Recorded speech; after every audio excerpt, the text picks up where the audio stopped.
नमस्कार, स्वागत है आप सबका। आप देख रहे हैं आपके साथ मेरी बात और मैं प्रिय रंजन भारती। प्रशांत किशोर की जन सुराज पार्टी को अब आहिस्ता आहिस्ता ही सही समझ में आ रहा है कि ये बिहार है, क्रांति की भूमि है, लेकिन अब क्रांति करने में पसीने छूटने वाले हालात बिहार में पैदा हो गए। ऐसा मैं इसलिए कह रहा हूं कि अभी 4 सीटों पर विधानसभा के जो उपचुनाव हो रहे हैं, इसमें बड़ी लीड लेते हुए इन्होंने तरारी से अपने उम्मीदवार की घोषणा की थी। लेफ्टिनेंट जनरल एसके सिंह का नाम उन्होंने सबसे पहले सेलेक्ट करके घोषित करके लोगों को चौंका दिया था और ये माना जा रहा था कि तरारी में इस बार कोई बहुत बड़ी क्रांति हो सकती है लेफ्टिनेंट जनरल एसके सिंह जैसे उम्मीदवार के मैदान में होने के साथ। लेकिन अब मैदान से लेफ्टिनेंट जनरल एसके सिंह ने अपना नाम वापस ले लिया, यानी मैदान छोड़ करके हट गए वो। ऐसा इसलिए हुआ कि कहा जा रहा है कि वहां के मतदाता सूची में यानी वोटर लिस्ट में lieutenant general SK Shrikrishna Singh का नाम ही नहीं था, और जब मतदाता सूची में किसी उम्मीदवार का नाम ना हो तो वो कानूनन वैध नहीं हो सकता है किसी क्षेत्र से चुनाव लड़ने के लिए। अब तरारी के रहने वाले बेशक श्रीकृष्ण सिंह रहे, उन्होंने बड़े सीमा पार नाम कमाए होंगे, भारत के लिए बड़ा शौर्य स्थापित किया होगा, लेकिन अपने गृह क्षेत्र में वो चूक गए।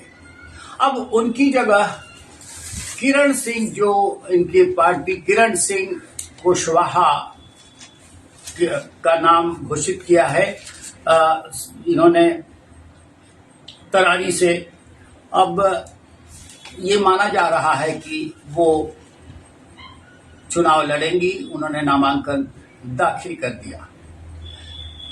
लेकिन दूसरी एक और सीट है महत्वपूर्ण, वो बेलागंज, जहां से सुरेंद्र प्रसाद यादव जनता दल, राष्ट्रीय जनता दल के 7 बार के विधायक और इस बार फिर उन्होंने विजय पताका लहराई थी, वो संसद पहुंच गए। यहां से भी इन्होंने अपना उम्मीदवार खिलाफत हुसैन मिर्जा गालिब करीब कॉलेज गया के पूर्व प्राचार्य का नाम घोषित किया था, उम्मीदवार बनाया था।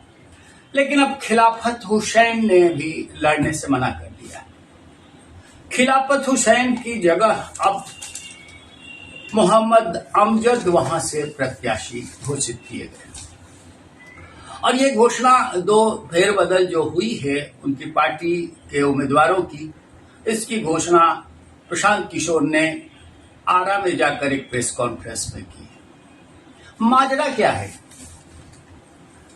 अब कोई कह तो नहीं सकता कि पीछे पर्दे के पीछे खेल क्या चल रहा है, लेकिन जिस तरह से दबंगई बिहार की राजनीति में होती रही है, कहीं इन सब के पीछे दबंगई का आलम तो नहीं है।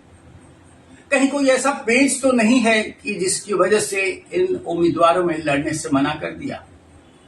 हो सकता है, इसकी संभावना से हम तो नहीं इनकार कर सकते, क्योंकि बिहार की राजनीतिक पत्रकारिता को समझते हुए मुझे 4 दशक से अधिक के समय हो गए हैं और बड़ी क्रांतियां भी देखी है और बड़े सूरमा राजनेताओं को भी देखा है, कैसे कैसे लोग होते हैं और कैसी कैसी राजनीति हुआ करती है।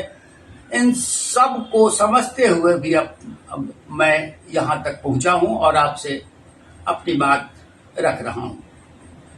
खिलाफत हुसैन के उम्मीदवारी को लेकर के जिस बड़बोलेपन के साथ बेलागंज में प्रशांत किशोर की पार्टी ने हनक दिखाई थी, अब इस आशंका से इनकार नहीं किया जा सकता है कि जैसे दबंग सांसद सुरेंद्र प्रसाद यादव के कुनबे से प्रशांत किशोर को कहीं न कहीं उनके उम्मीदवार को कोई न कोई ऐसा डर सता रहा होगा कि उन पर बहुत कुछ गुजर सकती है, और ये संभव है कि उन्होंने इस वजह से भी लड़ने से मना कर दिया होगा। क्योंकि उन्होंने उम्मीदवारी स्वीकार कर ली थी।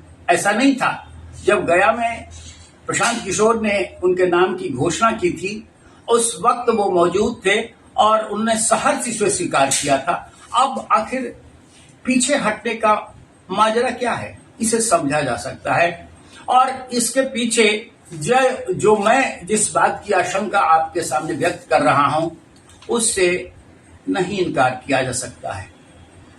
राष्ट्रीय जनता दल लालू प्रसाद यादव की पार्टी का चरित्र और चाल सबको पता है, और जिस तरह की राजनीति के वो पुरोधा रहे हैं, उनकी पार्टी में जिस तरह के लोग रहे हैं, उन सबको आपसे बेहतर कोई नहीं जानता। और मैं तो खैर जानता ही हूं इस बात को कि राष्ट्रीय जनता दल के नेताओं और बिहार की राजनीति में किस तरह का परचम ये कुनबा लहराता चला आ रहा है आज तक। अब खिलाफत हुसैन के नाम की वापसी, यानी उनके चुनाव मैदान से नामांकन दायर करने के पहले ही वापस हो जाने के कई मायने निकाले जा रहे हैं। एक पक्ष तो मैंने आपसे रखा और दूसरा पक्ष ये भी हो सकता है कि राष्ट्रीय जनता दल का जो वोट का गणित है वो लड़खड़ा सकता है और उन पर आंतरिक दबाव भी बना होगा।